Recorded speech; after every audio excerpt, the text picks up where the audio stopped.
A woman hears whispering sounds coming from her fridge every night. The whispering sounds like soft murmurs that won't stop. She begins to think her fridge is possessed or inhabited by an evil spirit. Afraid, she stops opening the fridge at night. Eventually, she discovers the cause a soda bottle with a slow leak, releasing air whenever the fridge door is closed.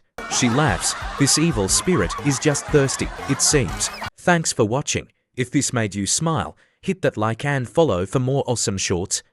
See you in the next one.